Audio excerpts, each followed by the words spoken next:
Mary Shelley.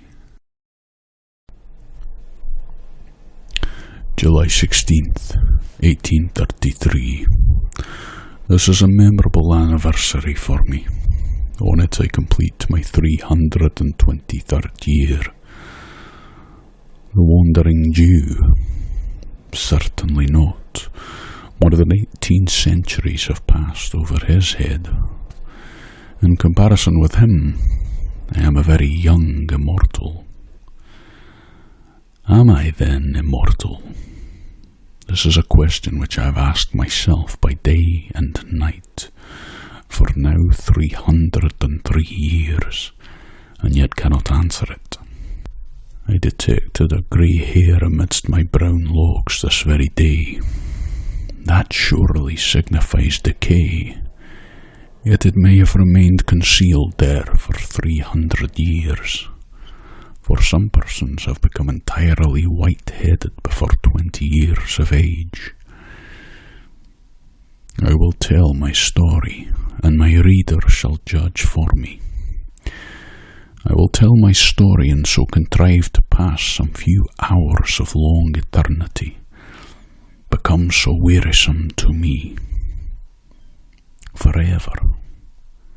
Can it be? To live forever? I have heard of enchantments in which the victims were plunged into a deep sleep, to wake after 100 years, as fresh as ever. I have heard of the 7 sleepers. Thus, to be immortal would not be so burdensome. But oh, the weight of never-ending time, the tedious passage of the still succeeding hours. How happy was the fabled Noor Jahad. But to my task. All the world has heard of Cornelius Agrippa. His memory is as immortal as his arts have made him. All the world has also heard of his scholar, who unawares raised the foul fiend during his master's absence, and was destroyed by him. The report, true or false, of this accident was attended with many inconveniences to the renowned philosopher. All his scholars at once deserted him. His servants disappeared. He had no one near him to put coals on his ever-burning fires while he slept, or to attend to the changeful colours of his medicines whilst he studied. Experiment after experiment failed, because one pair of hands was insufficient to complete them. The dark spirits laughed at him for not being able to retain a single mortal in his service. I was then very young, very poor, and very much in love. I had been for about a year the pupil of Cornelius, though I was absent when this accident took place.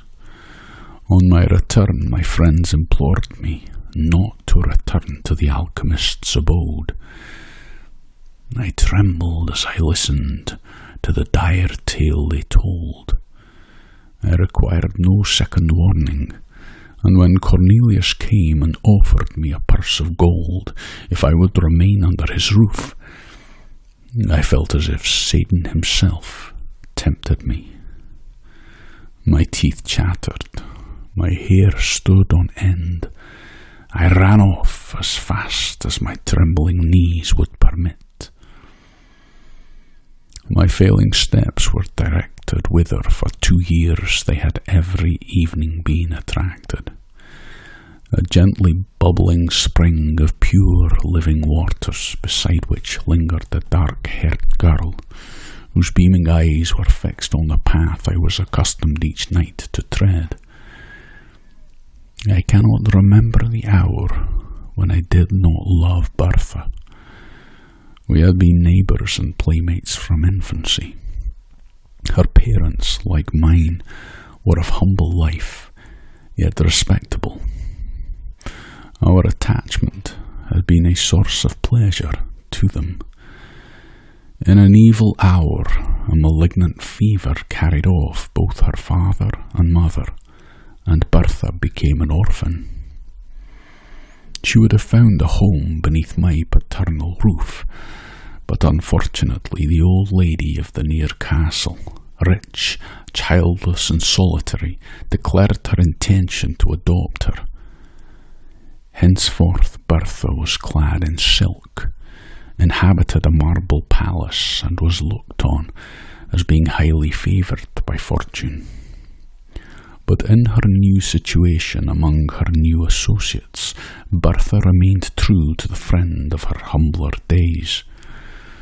She often visited the cottage of my father, and when forbidden to go thither, she would stray towards the neighbouring wood and meet me beside its shady fountain. She often declared that she owed no duty to her new protectress, equal in sanctity to that which bound us. Yet still I was too poor to marry, and she grew weary of being tormented on my account. She had a haughty but an impatient spirit, and grew angry at the obstacles that prevented our union. We met now after an absence, and she had been sorely beset while I was away. She complained bitterly, and almost reproached me for being poor. I replied hastily, "I am honest if I am poor.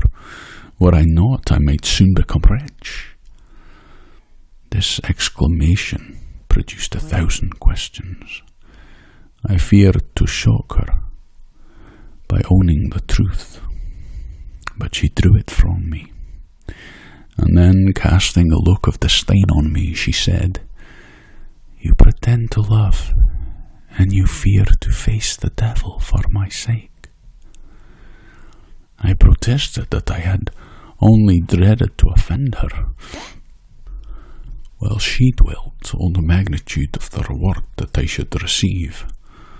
Thus encouraged, shamed by her, led on by love and hope, laughing at my late fears with quick steps and a light heart, I returned to accept the offers of the alchemist, and was instantly installed in my office.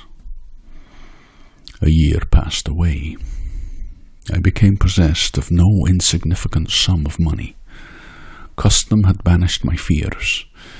In spite of the most painful vigilance, I had never detected the trace of a cloven foot, nor was the studious silence of our abode ever disturbed by demonic howls. I still continued my stolen interviews with Bertha, and hope dawned on me. Hope, but not perfect joy, for Bertha fancied that love and security were enemies, and her pleasure was to divide them in my bosom. Though true of heart, she was somewhat of a coquette in manner, and I was jealous as a Turk. She slighted me in 1,000 ways, yet would never acknowledge herself to be in the wrong. She would drive me mad with anger, and then force me to beg her pardon. Sometimes she fancied that I was not sufficiently submissive, and then she had some story of a rival favoured by her protectress. She was surrounded by silk-clad youths, the rich and gay.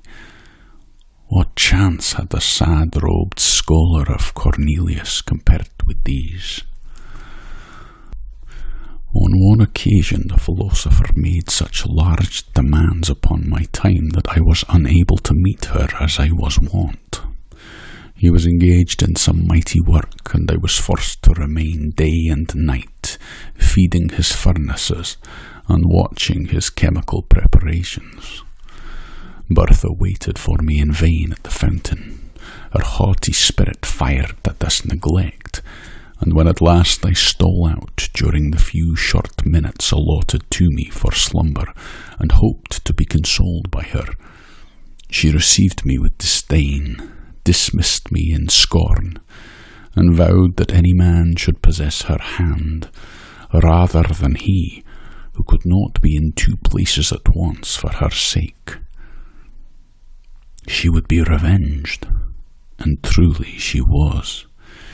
In my dingy retreat I heard that she had been hunting, attended by Albert Hofer. Albert Hofer was favoured by her protectress, and the three passed in cavalcade before my smoky window. Methought that they mentioned my name, and it was followed by a laugh of derision as her dark eyes glanced contemptuously towards my abode. Jealousy, with all its venom and all its misery, entered my breast. Now I shed a torrent of tears to think that I should never call her mine, and anon I imprecated 1,000 curses on her inconstancy. Yet still I must stir the fires of alchemist, still attend on the changes of his unintelligible medicines. Cornelius had watched for 3 days and nights, nor closed his eyes. The progress of his alembics was slower than he expected. In spite of his anxiety, sleep weighed upon his eyelids.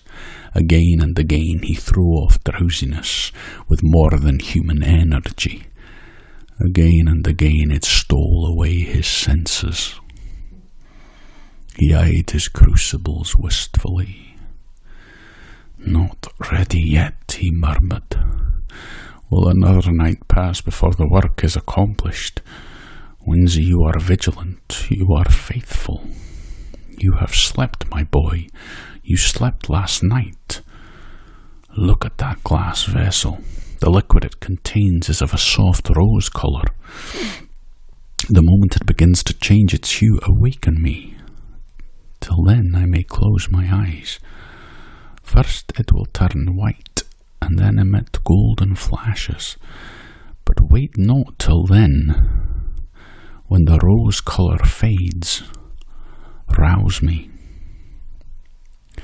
I scarcely heard the last words, muttered as they were in sleep.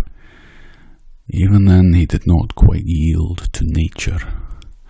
"Windsor, my boy," he again said, "do not touch the vessel. Do not put it to your lips. It is a filter to cure love. You would not cease to love your Bertha. Beware to drink." And he slept. His venerable head sunk on his breast, and I scarce heard his regular breathing. For a few minutes I watched the vessel. The rosy hue of the liquid remained unchanged, and then my thoughts wandered. They visited the fountain and dwelt on 1,000 charming scenes, never to be renewed. Never. Serpents and adders were in my heart, as the word never half formed itself on my lips. False girl, false and cruel. Never more would she smile on me as that evening she smiled on Albert. A worthless, detested woman.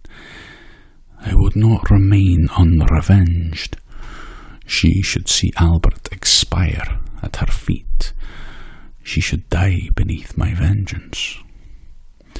She had smiled in disdain and triumph. She knew my wretchedness and her power. Yet what power had she? The power of exciting my hate, my utter scorn, my all but indifference. Could I attain that? Could I regard her with careless eyes, transferring my rejected love to one fairer and more true, that were indeed a victory? A bright flash darted before my eyes. I had forgotten the medicine of the adept. I gazed on it with wonder. Flashes of admirable beauty, more bright than those which the diamond emits when the sun's rays are on it, glanced from the surface of the liquid. An odour the most fragrant and graceful stole over my sense. The vessel seemed one globe of living radiance, lovely to the eye and most inviting to the taste. The first thought, instinctively inspired by the grosser sense, was, I must drink. I raised the vessel to my lips. It will cure me of love, of torture. Already I had quaffed half of the most delicious liquor ever tasted by the palate of man when the philosopher stirred. I started. I dropped the glass. The fluid flamed and glanced along the floor, while I felt Cornelius's grip at my throat as he shrieked aloud, Wretch! You have destroyed the labour of my life! The philosopher was totally unaware that I had drunk any portion of his drug. His idea was, and I gave a tacit assent to it, that I had raised the vessel from curiosity, and that frightened at its brightness and the flashes of intense light it gave forth, I had let it fall. I never undeceived him. The fire of the medicine was quenched, the fragrance died away. He grew calm, as a philosopher should, under the heaviest trials, and he dismissed me to rest. I will not attempt to describe the sleep of glory and bliss which bathed my soul in paradise during the remaining hours of that memorable night. Words would be faint and shallow types of my enjoyment, or of the gladness that possessed my bosom when I woke. I trod air. My thoughts were in heaven. Earth appeared heaven, and my inheritance upon it was to be one trance of delight. This it is to be cured of love, I thought. I will see Bertha this day, and she will find her lover cold and regardless, too happy to be disdainful, yet how utterly indifferent to her. The hours danced away. The philosopher, secure that he had once succeeded, and believing that he might again, began to concoct the same medicine once more. He was shut up with his books and drugs, and I had a holiday. I dressed myself with care. I looked in an old but polished shield, which served me for a mirror. Methought my good looks had wonderfully improved. I hurried beyond the precincts of the town, joy in my soul, the beauty of heaven and earth around me. I turned my steps toward the castle. I could look on its lofty turrets with lightness of heart, for I was cured of love. My Bertha saw me afar off as I came up the avenue. I know not what sudden impulse animated her bosom, but at the sight she sprung with a light fawn-like bound down the marble steps, and was hastening towards me. But I had been perceived by another person. The old high-born hag who called herself her protectress and was her tyrant had seen me also. She hobbled panting up the terrace. A page as ugly as herself held up her train, and fanned her as she hurried along, and stopped my fair girl with a, "How now, my bold mistress? Whither so fast? Back to your cage, hawks, or abroad?" Bertha clasped her hands. Her eyes were still bent on my approaching figure. I saw the contest.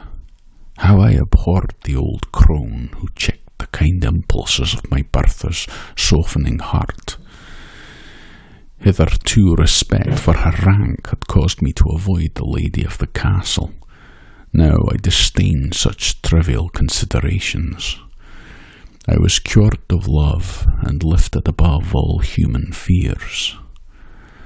I hastened forwards and soon reached the terrace. How lovely Bertha looked, her eyes flashing fire, her cheeks glowing with impatience and anger. She was 1,000 times more graceful and charming than ever. I no longer loved. Oh no, I adored, worshipped, idolized her. She had that morning been persecuted with more than usual vehemence to consent to an immediate marriage with my rival. She was reproached with the encouragement that she had shown him. She was threatened with being turned out of doors with disgrace and shame. Her proud spirit rose in arms at the threat. But when she remembered the scorn that she had heaped upon me, and how perhaps she had thus lost one whom she now regarded as her only friend, she wept with remorse and rage. At that moment I appeared. "Oh, Windsy," she exclaimed, "take me to your mother's cot. Swiftly let me leave the detested luxuries and wretchedness of this noble dwelling. Take me to poverty and happiness." I clasped her in my arms with transport. The old lady was speechless with fury, and broke forth into invective only when we were far on our road to my natal cottage. My mother received the fair fugitive, escaped from a gilt cage to nature and liberty, with tenderness and joy. My father, who loved her, welcomed her heartily. It was a day of rejoicing which did not need the addition of the celestial potion of the alchemist to steep me in delight. Soon after this eventful day I became the husband of Bertha. I ceased to be the scholar of Cornelius, but I continued his friend. I always felt grateful to him for having unawares procured me that delicious draught of a divine elixir, which instead of curing me of love, sad cure, solitary and joyless remedy for evils which seem blessings to the memory, had inspired me with courage and resolution, thus winning for me an inestimable treasure in my Bertha. I often called to mind that period of trance-like inebriation with wonder. The drink of Cornelius had not fulfilled the task for which he affirmed that it had been prepared, but its effects were more potent and blissful than words can express. They had faded by degrees, yet they lingered long, and painted life in hues of splendour. Bertha often wondered at my lightness of heart and unaccustomed gaiety, for before I had been rather serious, or even sad in my disposition. She loved me the better for my cheerful temper, and our days were winged by joy. 5 years afterwards I was suddenly summoned to the bedside of the dying Cornelius. He had sent for me in haste, conjuring my instant presence. I found him stretched on his pallet, enfeebled even to death. All of life that yet remained animated his piercing eyes, and they were fixed on a glass vessel full of roseate liquid. "Behold," he said in a broken and inward voice, "the vanity of human wishes. A second time my hopes are about to be crowned, a second time they are destroyed. Look at that liquor.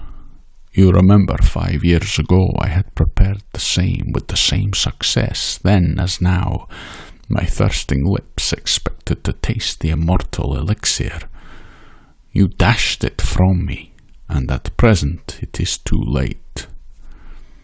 He spoke with difficulty and fell back on his pillow. I could not help saying, "How, Reverend Master, can a cure for love restore you to life?" A faint smile gleamed across his face as I listened earnestly to his scarcely intelligible answer. "A cure for love and for all things. The elixir of immortality. if now I might drink, I should live forever." As he spoke, a golden flash gleamed from the fluid. A well-remembered fragrance stole over the air. He raised himself. All weak as he was, strength seemed miraculously to re-enter his frame. He stretched forth his hand. A loud explosion startled me. A ray of fire shot up from the elixir, and the glass vessel which contained it was shivered to atoms. I turned my eyes towards the philosopher. He had fallen back. His eyes were glassy, his features rigid. He was dead. But I lived, and was to live forever, so said the unfortunate alchemist, and for a few days I believed his words. I remembered the glorious drunkenness that had followed my stolen draught. I reflected on the change I had felt in my frame, in my soul, the bounding elasticity of the one, the buoyant lightness of the other. I surveyed myself in a mirror and could perceive no change in my features during the space of the 5 years which had elapsed. I remembered the radiant hues and grateful scent of that delicious beverage, worthy the gift it was capable of bestowing. I was, then, immortal. A few days after, I laughed at my credulity. The old proverb that a prophet is least regarded in his own country was true with respect to me and my defunct master. I loved him as a man. I respected him as a sage, but I derided the notion that he could command the powers of darkness and laughed at the superstitious fears with which he was regarded by the vulgar. He was a wise philosopher, but had no acquaintance with any spirits but those clad in flesh and blood.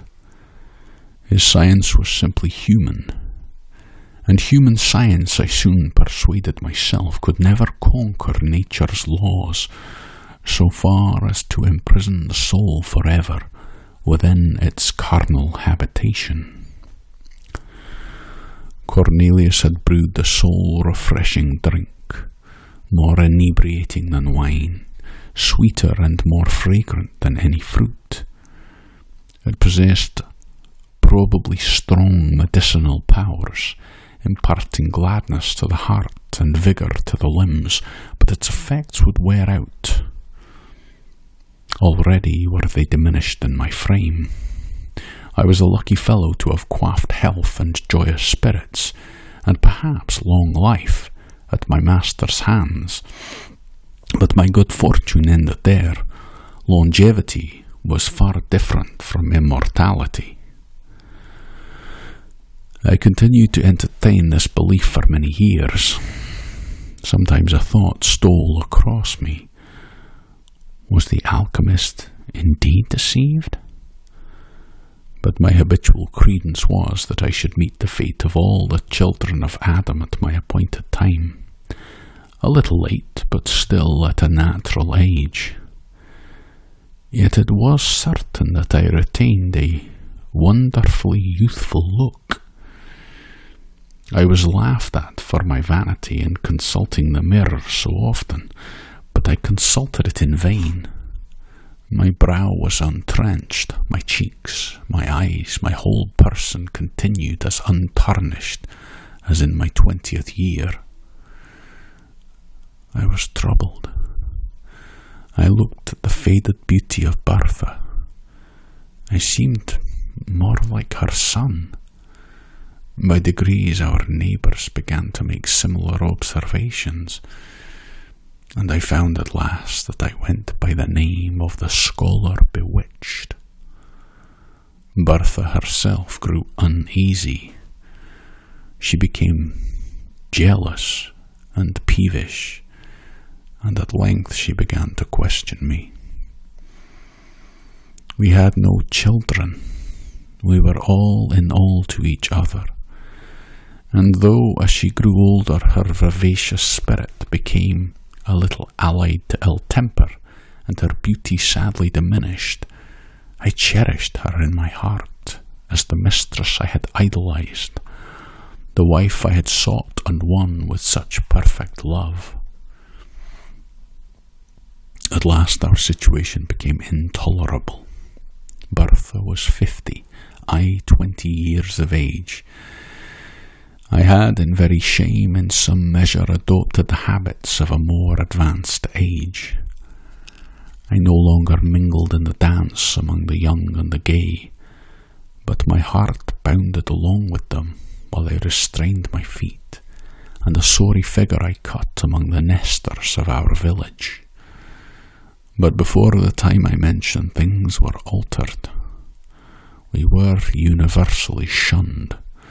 We were, at least I was, reported to have kept up an iniquitous acquaintance with some of my former master's supposed friends.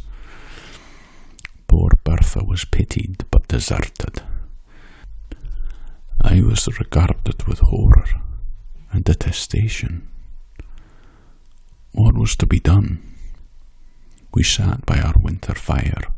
Poverty had made itself felt, for none would buy the produce of my farm, and often I had been forced to journey 20 miles to some place where I was not known to dispose of our property. It is true we had saved something for an evil day. That day was come. We sat by our lone fireside, the old-hearted youth and his antiquated wife. Again Bertha insisted on knowing the truth. She recapitulated all she had ever heard said about me, and added her own observations. She conjured me to cast off the spell. She described how much more comely grey hairs were than my chestnut locks. She descanted on the reverence and respect due to age, how preferable to the slight regard paid to mere children.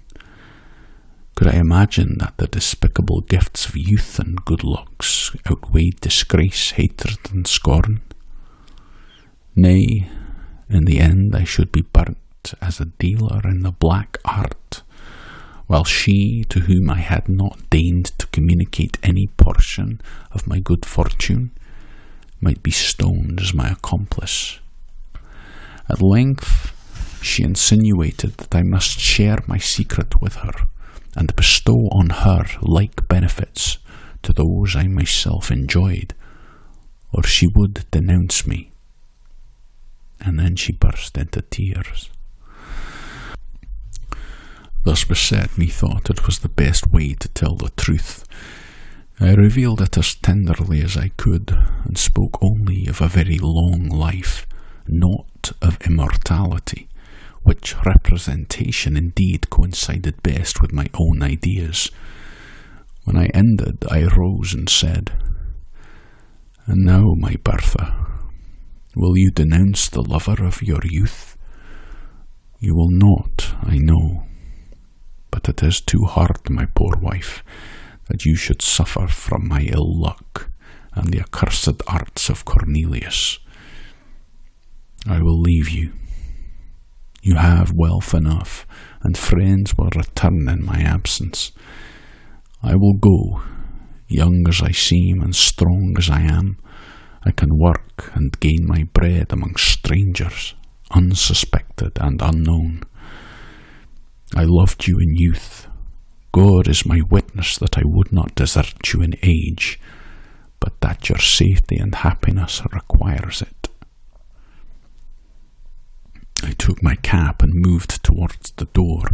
In a moment Bertha's arms were round my neck, and her lips were pressed to mine. "No, my husband, my Winsey," she said, "you shall not go alone. Take me with you. We will remove from this place, and as you say, among strangers we shall be unsuspected and safe.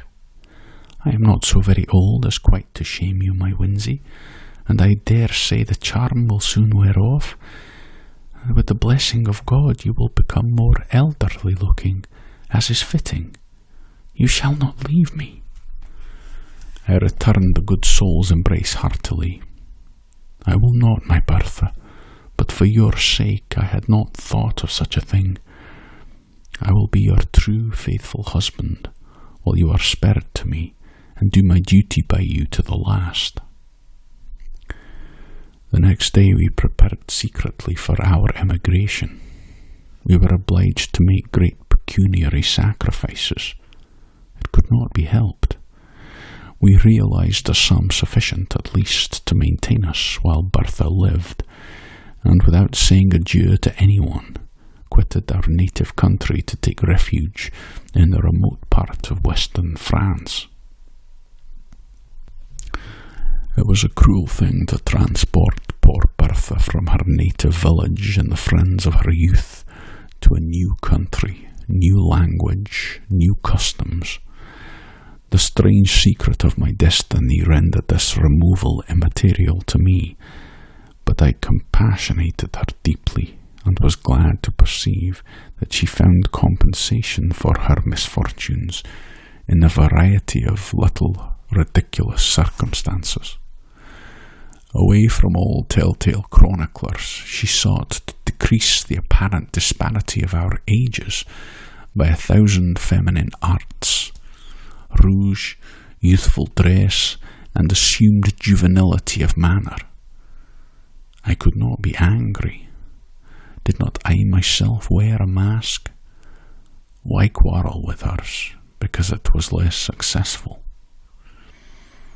I grieved deeply when I remembered that this was my Bertha, whom I had loved so fondly and won with such transport. The dark-eyed, dark-haired girl, with smiles of enchanting archness and a step like a fawn. This mincing, simpering, jealous old woman, I should have revered her grey locks and withered cheeks, but thus. It was my work, I knew, but I did not the less deplore this type of human weakness. Her jealousy never slept. Her chief occupation was to discover that, in spite of outward appearances, I was myself growing old. I verily believe that the poor soul loved me truly in her heart, but never had woman so tormenting a mode of displaying fondness. She would discern the wrinkles in my face and decrepitude in my walk, while I bounded along in youthful vigour, the youngest looking of 20 youths. I never dared address another woman. On one occasion, fancying that the belle of the village regarded me with favouring eyes, she bought me a grey wig. Her constant discourse among her acquaintances was that though I looked so young, there was ruin at work within my frame, and she affirmed that the worst symptom about me was my apparent health. My youth was a disease, she said, and I ought at all times to prepare, if not for a sudden and awful death, at least to awake some morning white-headed and bowed down with all the marks of advanced years. I let her talk. I often joined in her conjectures. Her warnings chimed in with my never-ceasing speculations concerning my state, and I took an earnest, though painful interest in listening to all that her quick wit and excited imagination could say on the subject. Why dwell on these minute circumstances? We lived on for many long years. Bertha became bedridden and paralytic. I nursed her as a mother might a child. She grew peevish and still harped upon one string of how long I should survive her. It has ever been a source of consolation to me that I performed my duty scrupulously towards her. She had been mine in youth, she was mine in age, and at last, when I heaped the sod over her corpse, I wept to feel that I had lost all that really bound me to humanity.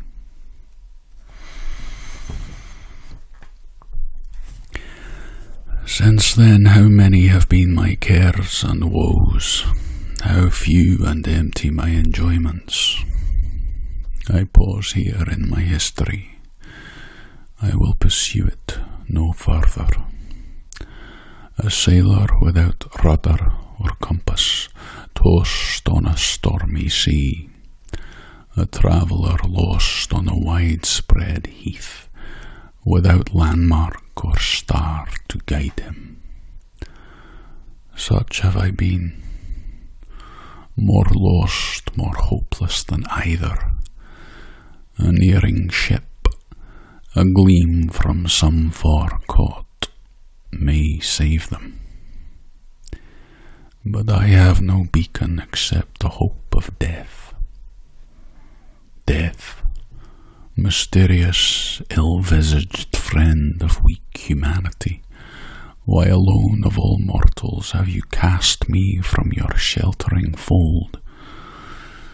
Oh, for the peace of the grave, the deep silence of the iron-bound tomb, that thought would cease to work in my brain and my heart beat no more, with emotions varied only by new forms of sadness. Am I immortal? I return to my first question. In the first place, is it not more probable that the beverage of the alchemist was fraught rather with longevity than eternal life? Such is my hope. And then be it remembered that I only drank half of the potion prepared by him. Was not the whole necessary to complete the charm? To have drained half the elixir of immortality is but to be half immortal. My forever is thus truncated and null. But again, who shall number the years of the half of eternity? I often try to imagine by what rule the infinite may be divided. Sometimes I fancy age advancing upon me. One grey hair I have found. Fool. Do I lament? Yes. The fear of age and death often creeps coldly into my heart.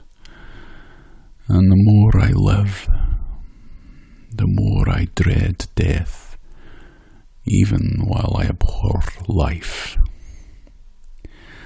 Such an enigma is man, born to perish, when he wars as I do against the established laws of his nature. But for this anomaly of feeling, surely I might die. The medicine of the alchemist would not be proof against fire, sword, and the strangling waters. I have gazed upon the blue depths of many a placid lake, and the tumultuous rushing of many a mighty river, and have said, peace inhabits those waters. Yet I have turned my steps away to live yet another day.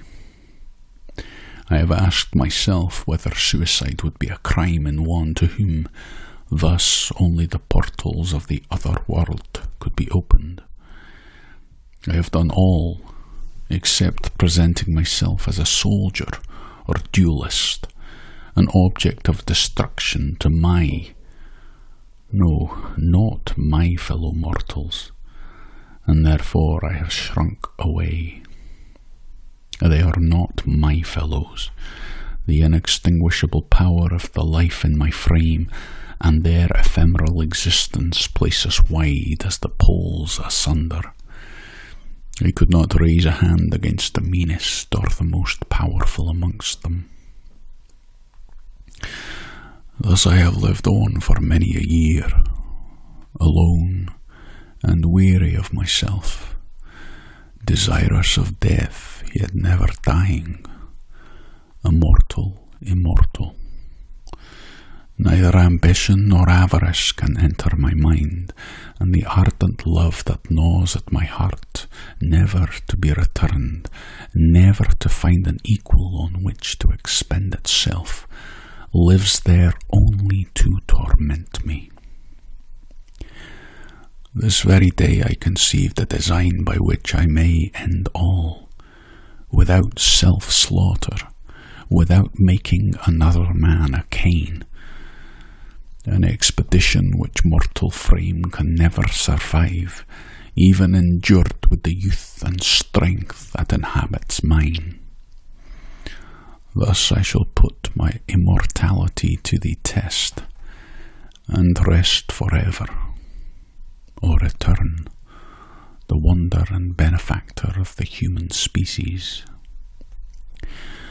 Before I go, a miserable vanity has caused me to pen these pages. I would not die and leave no name behind. 3 centuries have passed since I quaffed the fatal beverage. Another year shall not elapse before, encountering gigantic dangers, warring with the powers of frost in their home, beset by famine, toil and tempest, I yield this body, too tenacious a cage for a soul which thirsts for freedom, to the destructive elements of air and water. Or if I survive, my name shall be recorded as one of the most famous among the sons of men, and, my task achieved, I shall adopt more resolute means, and by scattering and annihilating the atoms that compose my frame, set at liberty the life imprisoned within, and so cruelly prevented from soaring from this dim earth to a sphere more congenial to its immortal essence.